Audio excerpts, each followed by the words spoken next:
Welcome to It's Personal, Finance Canada. I'm Christine Conway. And I'm Cameron Conway. And this podcast is a very personal look at personal finance in Canada. Welcome to It's Personal Finance Canada. I'm Christine Conway, here with Cameron Conway.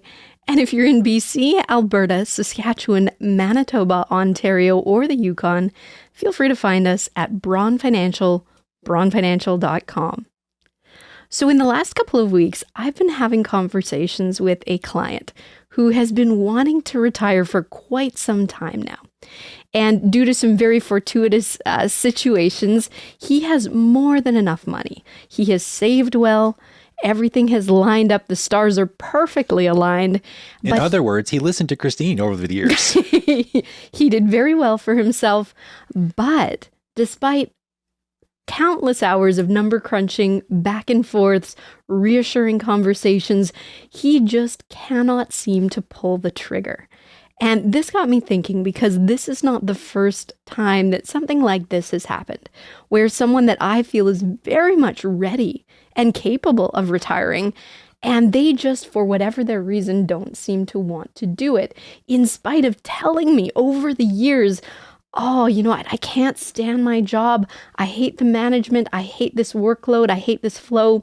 So it's not like they're in a happy situation at work, but it's something along the lines of giving up that security of having a stable job that they've had for a prolonged period of time. I think this is the first time I've ever heard you kind of imply that maybe a job is someone's security blanket, and it can be hard to let go and kind of move on to the next thing. Or it could also just be the big debate of, is what I have enough to take care of me going forward?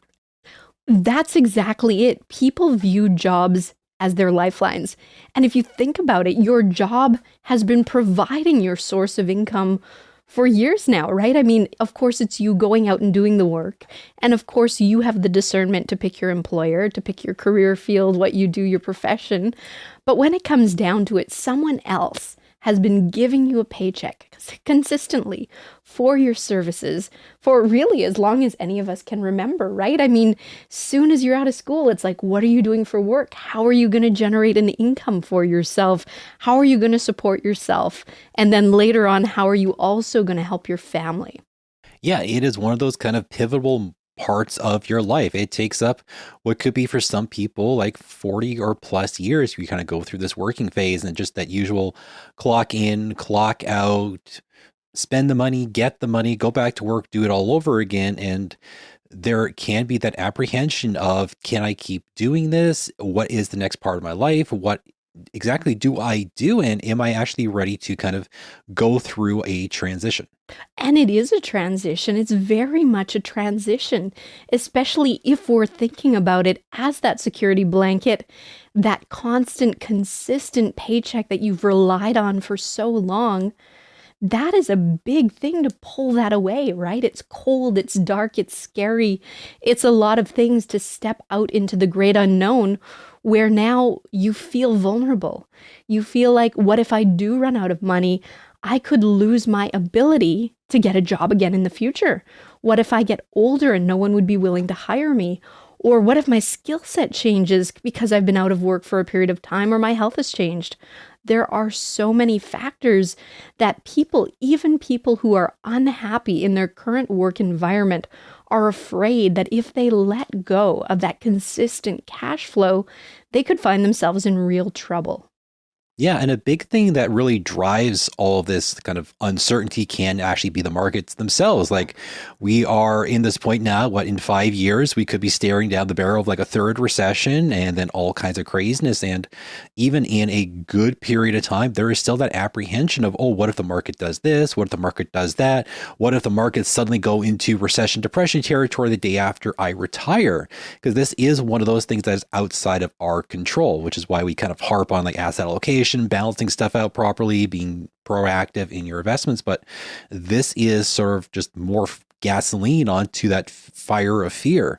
what will the markets do and how much will I suffer because of whatever happens, especially now, because it just feels like every single time someone talks, the NASDAQ and the Dow drop 2%. Well, I think that's exactly it. When you cut out a job, that security blanket, you're left with the whims of uncertainty, the uncertainty in the markets, the uncertainty of your own health and as you age and how long you're going to need this capital to last, right? But let's talk about the markets first.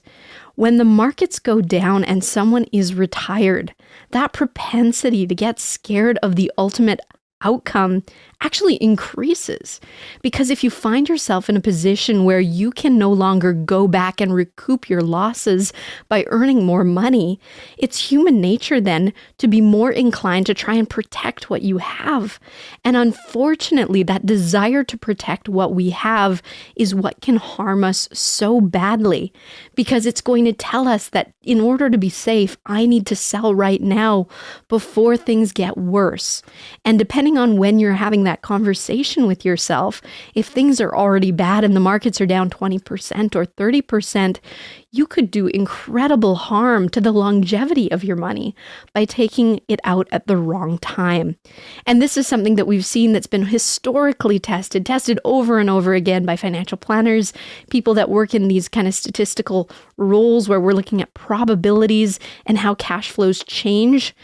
And even if you think of it in terms of your own financial plan, your plan in most cases didn't factor in a fire sale at an incredibly depressed price. There might have been historical testing, but part of that historical testing is the assurance that you'll be in the market when it bounces back. If you don't stay in the market and allow yourself to participate in that rebound, which usually happens right after the drop, then it can consistently and pretty well guaranteed skew it to the negative. Yeah, it's really hard to kind of pre-time the market to the rebound unless you know things you shouldn't know and shouldn't be trading with that information. There are laws about that. But no, it's hard to like successfully predict the rebound every single time. And like Christine was saying, this is something that experts, portfolio managers, economists, even Wednesday this week, I was watching a webinar with Bank of Montreal's, a couple of their top economists. They were saying the same thing there. That is just, sometimes you have to ride out these little waves, not to panic, not to sell. I'm not saying to never sell, but just don't do the reactionary sell on Monday and everything rebounds on Thursday. Now you're paying more for the same stocks and funds you had a week ago. Don't just burn money for no reason. Well, and sequence of return risk is very much real. And that is the math that basically says if you're someone who has just retired and then the market drops, your portfolio will be impacted the worst over the long term versus someone who retires, has 10 good years, and then experiences the exact same market drop.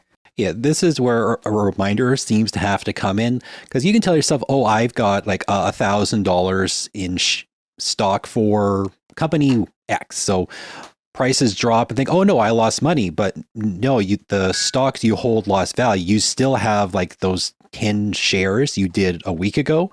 They're just worth less today. But if you dump those shares, they are gone. So the real value is holding that asset. The real value is consistently maintaining those shares if you believe that the company that you're invested in is going to do well over the long term. And by long term, I mean for you, the length of your time in retirement. So if you're early retirement at 65 and you think you're going to live till 85, 90, 100, that's potentially a 40 plus year change, right? So that should be the time horizon that you're assigning value of how well do I think this particular company will do. Yeah, and just to reiterate, it's just that change in mentality. It's not I have $1,000 of stock. It's I have 10 or 20 shares that today could be worth $1,000. Tomorrow could be worth $800. Day after that could be worth $1,200, and then another day from that could be back to $1,000. But that whole progression, it's still the same sort of same 10 hypothetical 10 shares. Those don't change until you kind of hit the buy or the sell button. And this is something that I've seen people kind of lose sight of. It's just only the dollar amount in their head, which will fluctuate. But the number of stocks you have in that company, the number of units you have in that mutual fund or that seg fund doesn't change until you do something. Well, yeah, and I think it's helpful to think of stock ownership as your participation in the good and the bad decisions of the company that you're investing in, right? Or You someone else. or someone else.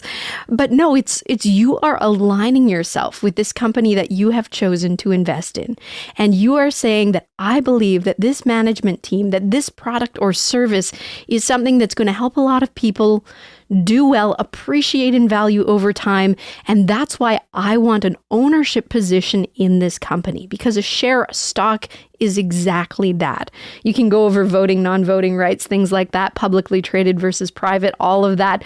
But for publicly traded stock, really, you're just saying, I want a piece of the action. I want to participate in the upside and the downside.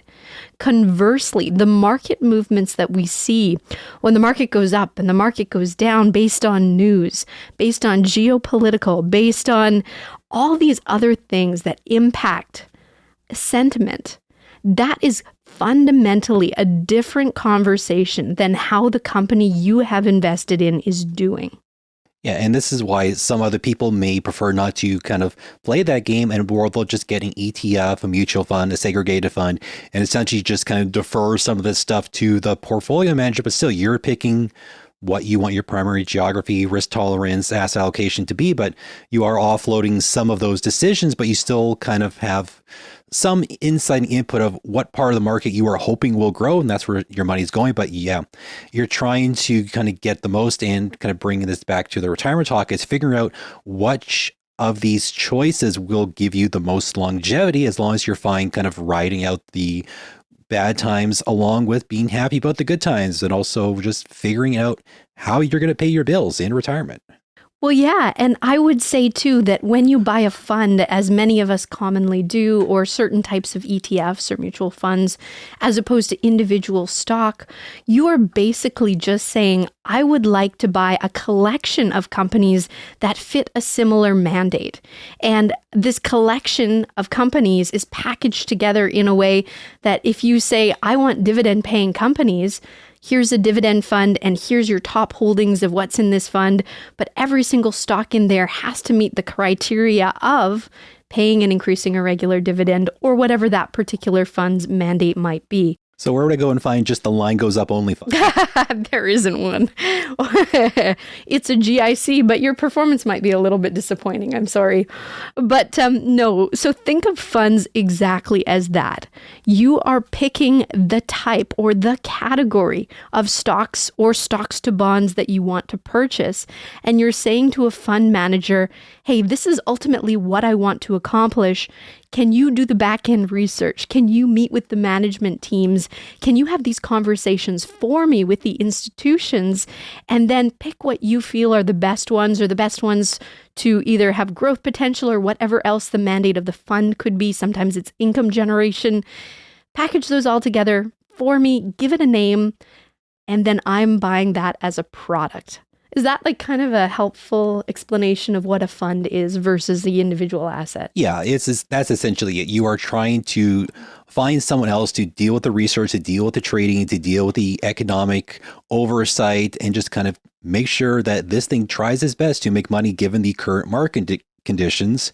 Sometimes it works, sometimes it doesn't. That's why we've got so many carriers and funds that we work with, because sometimes portfolio manager A does a great job, and sometimes B does a moderate job, C does a terrible job, and then all of a sudden something happens out of nowhere and portfolio manager A is just now a C. So it's nice to have a little flexibility, but it's better than kind of chasing the thousands of stocks, even though it's really just the same 30 or 40 that everyone's buying these days.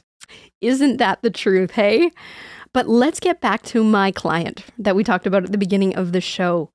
What did he actually want? So out of all of this, he's just looking to find out that he can maintain the same or a consistent standard of living throughout his lifetime. And his worry about the markets is really tied to his worry that his cash flow, his nest egg, is going to decrease to the point where his cash flow is going to change too much for the negative. For a lot of people, I mean, of course you can go broke, but it's more common that lifestyle will decrease first and you kind of progress over time in decumulation to having a little bit less and a little bit less and a little bit less. So he really was just asking the question of, have you tested my portfolio enough for all of the things that go wrong, to the point where I can feel safe that I don't have that security in my job anymore because I've let that go. But do I have security in the testing that's been done on the back end for my portfolio to make sure that every diligence was done so that I know, or I can have some peace of mind that I can maintain my standard of living? Yeah, we went into the boardroom, we spun the big wheel, and it came up to everything's okay. It was one click away from bankruptcy, but it came out as everything's okay. You're always one click away from, right? As it goes. But no, think about this as a conversation. Think about people's desire to be able to live the way that they've lived in the past, right? Going back to a prior talk that we had, people feel pain. They feel it emotionally. You feel it in your body, in your bones, when you have to give up something that you had before. It's this ownership mentality that you've taken on ownership of this lifestyle that you have, of your home, your neighborhood, where your kids go to school, the activities that you do on a regular basis, this lifestyle that you've built. And a lot of people just say, I want it to stay the same, or to stay the same within a reasonable range. And it's interesting too, because traditional financial planning looks at 70% of your pre-retirement income, right, as your spend during retirement. But it also makes a lot of assumptions that just aren't true for a lot of people anymore. It assumes you've got a paid up home. That can be pretty challenging depending on when you start. It assumes that you have less expenses and that you had higher expenses because of work. So that could be commuting, that could be your wardrobe, that could be lunches out because you're out and about all the time. But it assumes that there are going to be some decreases that might not happen if you decide to actually go out and do stuff when you've retired, right? Because you're going to have different spending patterns, not necessarily the ones that are tied to what you did on a routine basis when you were at your job. Yeah, and some people also tend to forget the big I word, inflation. That is another couple percentage points that some people just forget to deal with. I know, like with Christine being a CFP, they kind of have like their recommended ranges, and that typically has inflation built in. So it looks like a lower number than you think it would be. But that's also because the inflation number keeps creeping up and then down and then nothing for 10 years and then just goes crazy for a couple years and then just whatever we are in right now. Yeah, and I think one of the biggest things, or actually two of the biggest things that we do for clients when we're testing portfolios is exactly that. It's the inflation test, and it's jacking it up, jacking it down, showing how it changes cash flow and spending. Or if the client's not interested in seeing it, they just want the bottom line, making sure that we've run that in the background for our own peace of mind as we're giving advice in that area. And the second is taxes, the ever forgotten part that decreases what you think you have. Because if you have assets like RSPs, which are converted over to RIFs, you actually don't have that face amount, that sticker amount. You have to adjust it for taxes because the taxes are going to go to the CRA when you take the money out. Well, before you got into the tax talk, what I was going to say was inflation is the only time where you want the line to go down. It's true, right? And that's because it materially impacts lifestyle. More inflation, less lifestyle, right? Less available spend on other things. So all of these factors are kind of working against you in a certain sense when you're trying to maintain the same lifestyle. Because really, you're saying, I want things to stay the same, but what's happening in the economy is driving this change where things are costing more. So you're going to have to spend more. And can your portfolio keep up? And a big part of that in these assumptions that we're building is this testing that you do where you have to look at how someone is risk allocated and decide how much of the heavy lifting is going to be done by the portfolio. And you can do this in ranges where you're guesstimating really how much growth you think a portfolio will have for a certain individual. And that's why we've said, if you're the type of person that will, once that job security is gone, be more inclined to pull everything out and put it in a GIC, Please, please, please make sure your financial planner is aware and tests at a much lower rate of return so that your plan is accurate. And they should be running those tests on the back end as well as you're stepping into decumulation, retirement income planning, but not all do. So please make sure that if you're educating yourself in this area, that you are asking those questions and having that proper planning done for you. And now that you're mentioning GICs, I guess one more big inflation point is that not only do people not kind of always plan for the inflation number affecting everything else, but if inflation gets so bad, then monetary policy has to come and all of a sudden those GICs could be worth more, could be worth less, same with bonds and fixed income.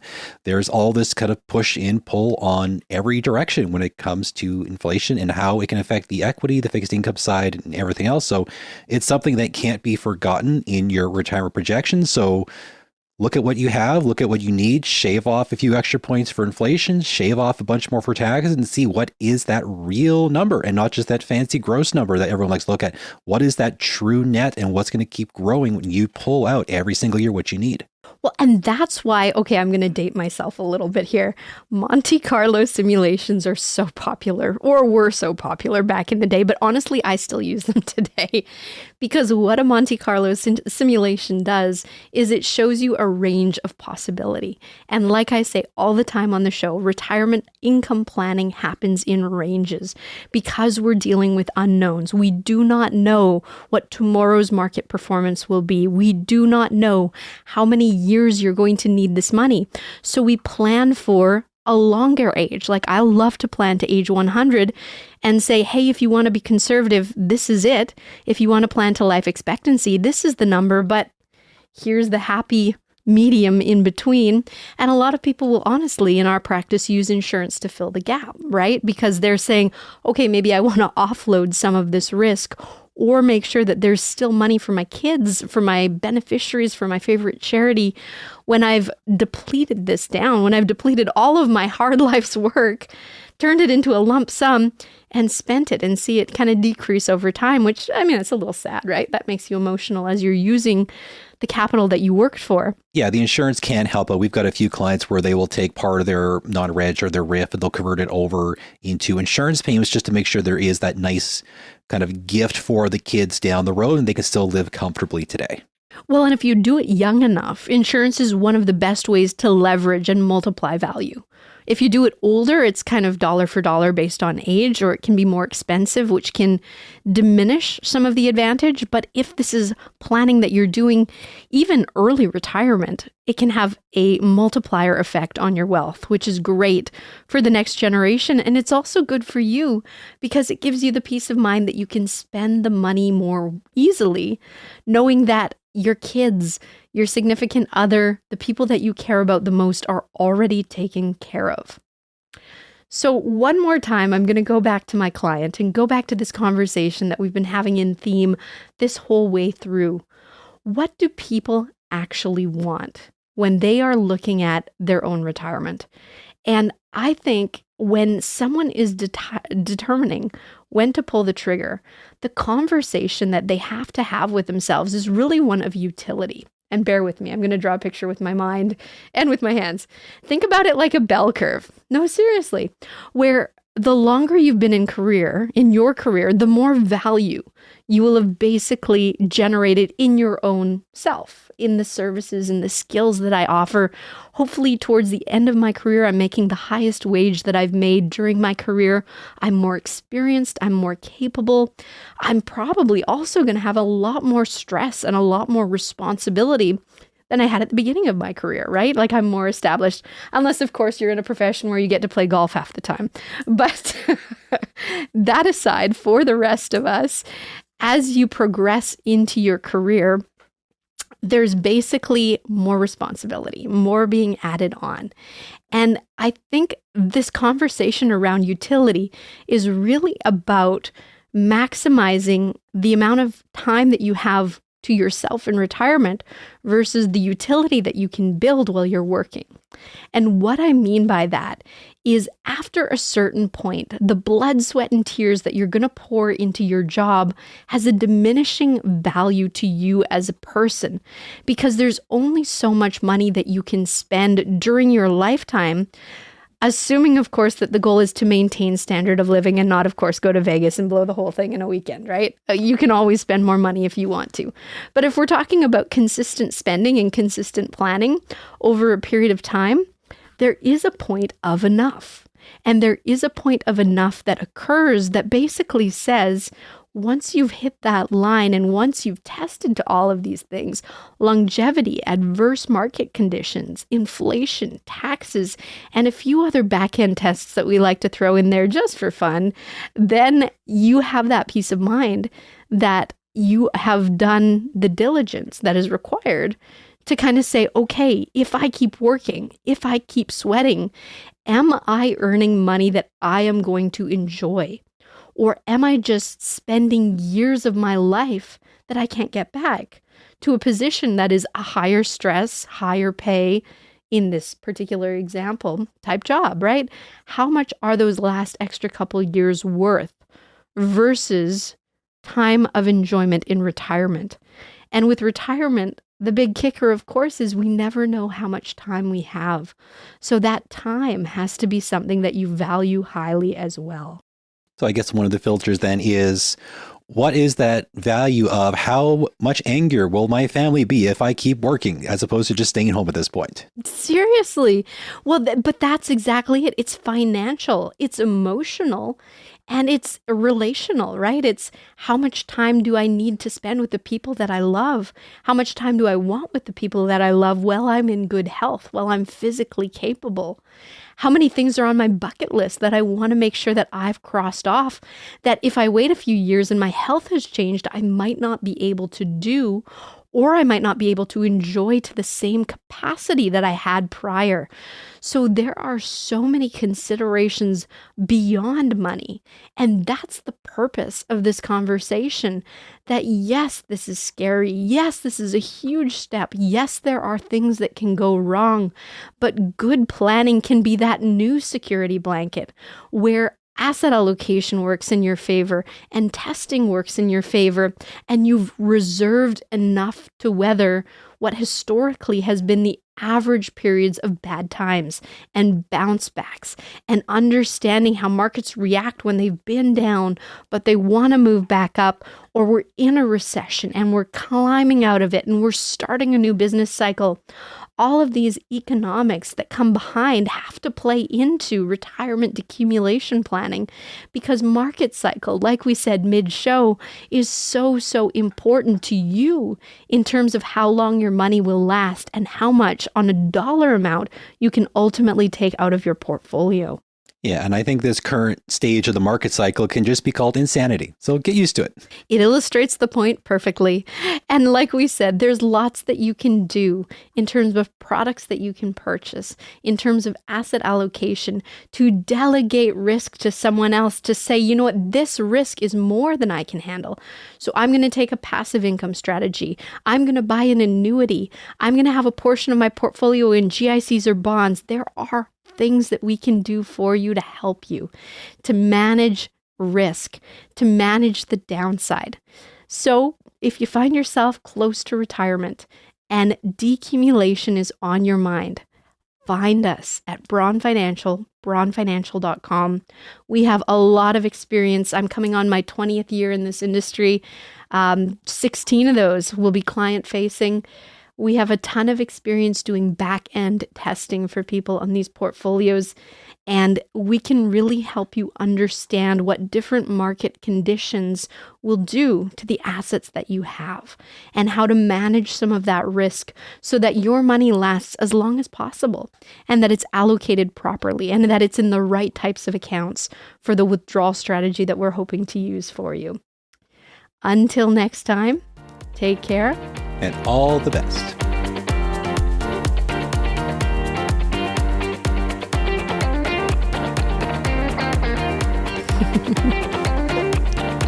Yeah, you'll be the dancing clip at the end this time.